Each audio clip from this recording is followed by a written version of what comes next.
I am Ola Onsrud. I'm reenacting a late 14th century knight of Northern Europe. In this video, I'm going to talk about my helmet.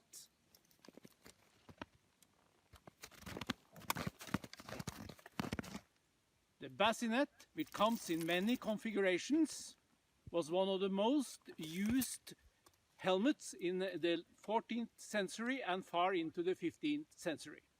I will now demonstrate how a brand new bassinet directly from the armorer is made ready with padded lining and aventail. This beauty is a brand new reconstruction of a 14th century bassinet based on available historical sources.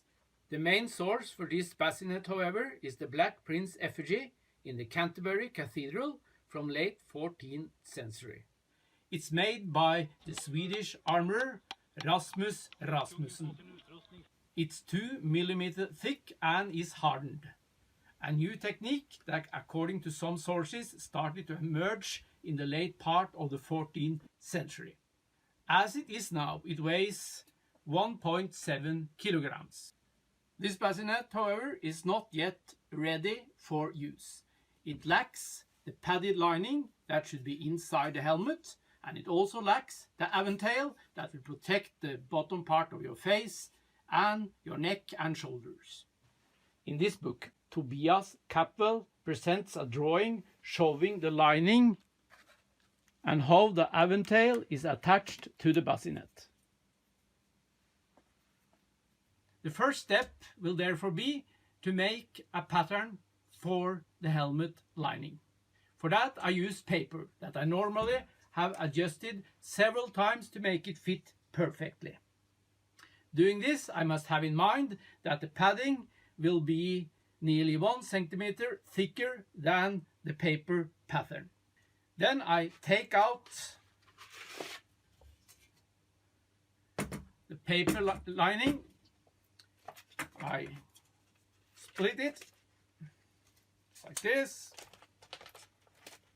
and I flatten it out. The next step now will be to cut it into parts the lining will consist of. Then we have the parts for the pattern ready. However, with seam allowances and padding in the pattern, we have to expand or enlarge these parts with approximately 2 centimeters.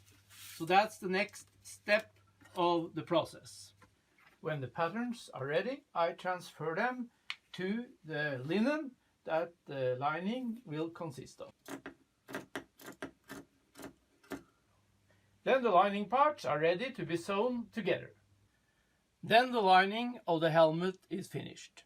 Notice that I have made an extra padding in the front, and I also have made a chin strap that you would not see on an original bassinet. But since I will use this helmet for riding, this is to keep the helmet in place if I fall off the horse. The next step now is to mount the padding into the helmet.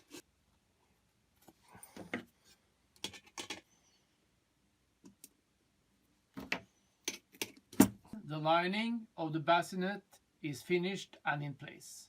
Next step is now to make the aventail, which I will make out of a coif with 8 millimeter rings, and of course with lining. The pattern for the leather band used to attach the aventail to the wearwells is ready. Next step is to cut it out in leather and sew it on to the aventail. I will now transform the male coif into the aventail using the pattern for the leather band, and then I will customize it to the helmet.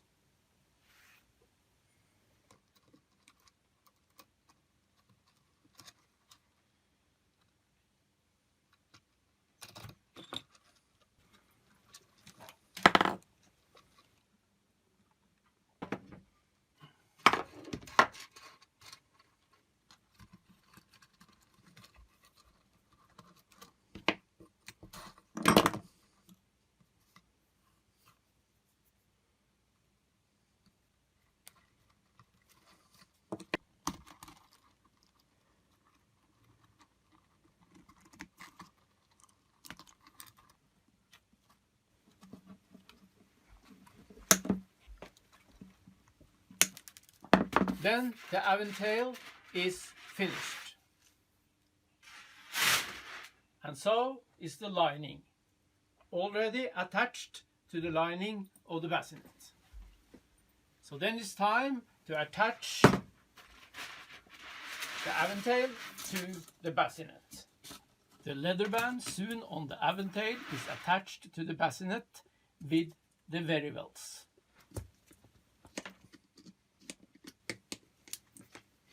To keep it in place, I thread a wire through the holes in the verivels. You can also use a thread of linen or silk. Most sources show the aventail turned under the bottom edge of the lining. However, we have also effigies showing the male sewn to the edge of the lining with no folding. Since the male on our main source, the Black Prince effigy, is folded, I would go for that. Then the bassinet is finished. Totally weight is now 3.9 kilograms and it's ready for action.